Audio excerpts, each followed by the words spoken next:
reacting to Horror Story. So this has basically the most viewed and best stories people are saying. I never reacted to horror. I've seen some videos and yeah. Have you ever reacted to his story? Oh yeah.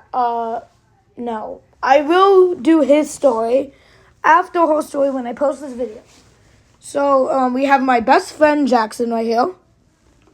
Say something. Scuba! Yes, okay, so let's get started.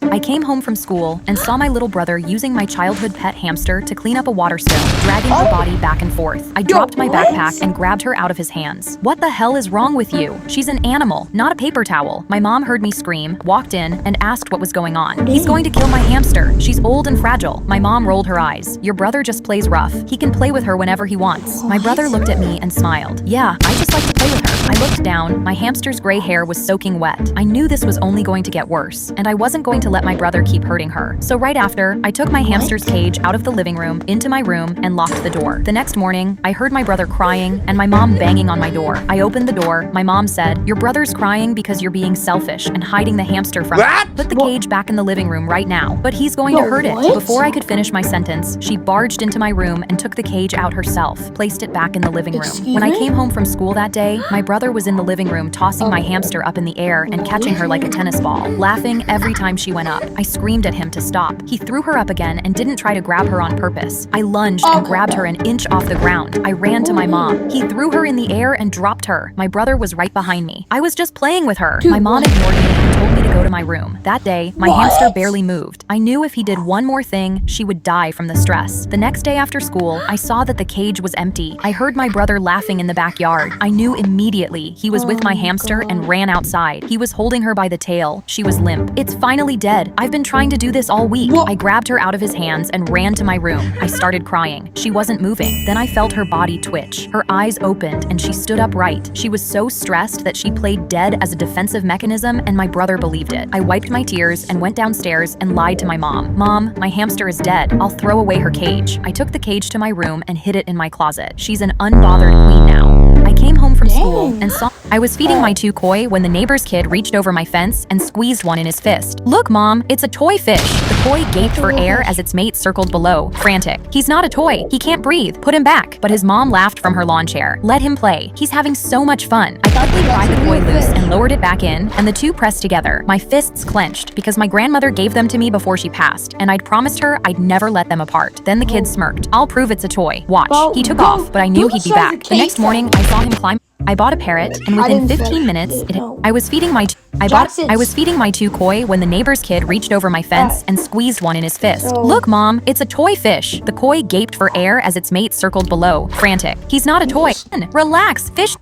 And I'd promised her I'd never let them apart. Then the kid smirked. "I'll prove it's a toy. Watch." He took off, but I knew he'd be back. The next morning, I saw him climb my fence and scoop both koi out, one in each fist. "It's time to play." He threw one into the street, where it flopped on the asphalt, gasping. I lunged for it, but he slapped me across the face with the other koi. "These toys are so fun." I grabbed his wrist, but his mom shot up from her chair. "Let go of my son. Relax. Fish don't have feelings." Then I saw a car speeding toward my koi in the road. The kid pointed and laughed. "Watch it get run over." I let go and dove into the street, snatching the fish up just as the car swerved past me, horn blaring. But when I turned back, the kid was crushing the other koi in his fist. "I said it's a toy, stupid, ah!" He twisted it until it went limp and threw it down, a gash bleeding from its gill. I eased it into the pond, but it drifted sideways, its fins barely moving. It felt like I was losing my grandmother all over again. Then the kid smirked and ran off, and that's when I stopped being nice and started to plan. So that night, I moved both koi into a tank inside, safe, like I'd promised her. Then I sank two plastic toy fish to the bottom of the pond and greased the stone rim. The next morning, I saw the kid jump my fence, spot the fish below the surface, and lunge for them. But his feet hit the greased stone and shot out from under him, and he crashed into the deep water, thrashing. "I can't swim!" his mom screamed from her chair. "Save my son, please!" The woman who told me to relax was begging now. I pulled him out, dripping and sobbing, and he stared at the toy fish still in his fist. "Wait, it's plastic." I patted his shoulder. "You were right. These are toys."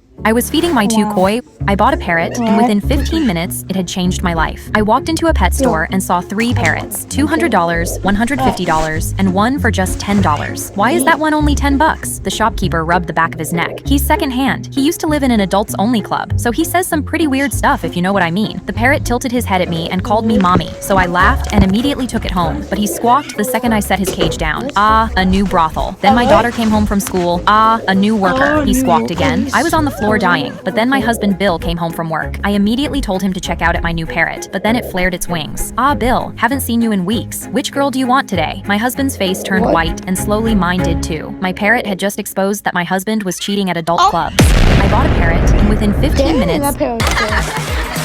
So keep that parrot. no one showed up for my son's 6th birthday party at the skate park, so I put on a party hat to try and cheer him up. Who needs them? The party's just getting started, baby. But he threw his skateboard on the floor. I told you no one would show up. Everyone at school thinks I'm a loser, Mom. I blinked back the tears because I'd spent $600 on his birthday setup, and I still couldn't buy him the one thing he needed: friends. I knew I had to cheer him up, or he'd see himself as a loser forever. I lit the 6 candles and sang to him alone, but he was crying so hard he couldn't even blow out the candles. I stood up to look for something else that could cheer him up, and that's when I saw 12 scary men on motorcycles turning into the park, and they instantly sped over and started circling our table. My son Diego buried his face in my side and grabbed a fistful of my shirt. I started shoving his presents into a bag because we both thought we were in danger. The engines cut out all at once, and all of them stood up off their bikes and walked towards us. The biggest one towered over me and walked straight at our table. You got a permit for all this? I pulled Diego behind my legs. No, sir, it's just a birthday party. We're leaving right now. He stared at the birthday banner, then crouched to my son's eye level. How old are you today, boss? Diego peeked out from behind me and held up 6 fingers. He looked straight at Diego. Where are all your friends? Diego shook his head in silence, with tears still streaming down his face. My eyes went wide. The biker reached over and pulled a party hat off the tower and snapped the elastic under his beard like it was the most normal thing in the world. He stood up and roared at his crew. Party's here, boys! 11 more hats came off the tower, and one of them relit the candles with a Zippo and winked to Diego. Make it count, kid. I didn't even know what to say, and they sat him on the biggest Harley and let him honk the horn until he was Wow. laughing so hard he couldn't breathe. Not one kid from his class came to my son's party, so the scariest men in town threw it instead. While Diego opened presents, the big one lowered his voice next to me. Nobody came to mine when I was his age. You don't forget it. I hope this cheered him up. Later that day, Diego hugged my neck at bedtime, party hat still on his head. Mom, you throw the coolest parties. I stroked his head. Anything for Wow. the coolest son. No one. My boyfriend tried a period pain simulator and started begging me to forgive him. I have endometriosis, and my boyfriend Connor had spent years calling it just cramps. My doctor explained it to both of us, and Connor nodded along, but by the next month, he was back to telling me to take an Advil. So when I spotted a period pain simulator gonna at a do, health like, 3 expo, more I signed videos us and both I'm gonna up. end My lower this- back burned, this and my video. stomach felt like it was being So wrung thank- out, but I swallowed ibuprofen and stayed on my feet because I And wanted yeah, to be my there when he storage is kinda finally felt filling it. up. Connor laughed in the car. It can't be that bad. A nurse named Joy strapped him in and explained that the machine Oh, sends actually, electrical just pulses that one feel more like video. cramps, levels 1 through 10, and that he could 2 more stop videos. anytime. I don't think 2 that more will be videos. necessary, Connor said. 2 more Joy turned the videos. dial to 3. He shrugged. yeah. See? That's nothing. She raised it to 5, and his smile disappeared. He shifted in the chair and groaned. At 7, he went pale and stopped talking. His knuckles turned white around the armrests. The crowd had started to gather. Joy raised it to 8 and paused. Many endometriosis patients report daily pain at this level. Connor looked at me for the first time since it started. At 9, he screamed and his whole body curled forward. Turn it off! Joy looked at me, then back at him. This is still below what some patients experience. At 10, Connor was crying. Tears ran down his face as he gripped the chair. Please, I'm sorry. Turn it off. Joy turned it off. He sat there shaking, soaked in sweat, blinking like he'd just come back from somewhere. Joy looked at him and said loud enough for the whole crowd to hear, "This is temporary. Her pain is not." My boyfriend tried. Glass blocks from One Micah. more video. My doctor finally called after I'd been waiting 18 months for a kidney. We found a living donor named Trish Swede, and she's a perfect match. My chest tightened because I knew Trish. She was married to my ex, Neil, and I'd spent every day since we broke up avoiding him. The next day, I sat across from them at a coffee shop, hands shaking around my cup. Trish laughed. I never imagined it would be someone I know. I crossed my arms tight across my chest. You can back out now that you know who I am? She shook her head. Life is short, and I have 2 kidneys. Why not share one? Neil stared at his drink and stayed silent, the same way he always did when he was hiding something. Trish got really involved and started calling to check on my diet every day. Then she showed up at my doctor's office without me telling her the time. Neil gave me your doctor's number. We're kidney sisters now, so I should know everything. I stepped back. Can you back off a little? She gasped. I'm giving you part of my body. The least you can do is let me care. 2 weeks before surgery, she invited me to their house for dinner, and I went to be polite. But when I walked into her living room, I froze. One whole wall was covered in pictures of me, my medical records, and a timeline of every date I'd had with Neil. The room started spinning. What is this? Trish smiled wide. I wanted to understand who you really are since you were Neil's first love. My whole body went cold. What are you talking about? He cheated on me with you. Her smile didn't move. That's not how Neil remembers it. Neil opened his mouth, but Trish glared at him, so he closed it. The truth is that I'm saving your life because then every day you live is because of me. Neil will owe me forever. That's when I realized that Trish was only giving me a kidney because she thought it would make Neil love her forever. I walked toward the door, my legs wobbling. I'm leaving. I'll find someone else to give me a kidney. Trish stomped her foot. You ungrateful brat. Do you know how many strings Neil pulled to make sure I was your match? I froze, and Neil stepped up behind her, pale. Trish, stop talking. She didn't stop. We hacked the donor list. You didn't randomly get matched with me. I picked you. I shook my head. You're both insane. I ran to my car and called my doctor on the drive home to cancel the surgery. Then I called the police. Neil and Trish are both facing serious charges. I'm still waiting for a kidney, but at least I'll never hear from Neil again. My doctor finally... If you enjoyed this video of me watching Horror Story, make sure to like and subscribe. And the next video, we are going to be reacting to his story.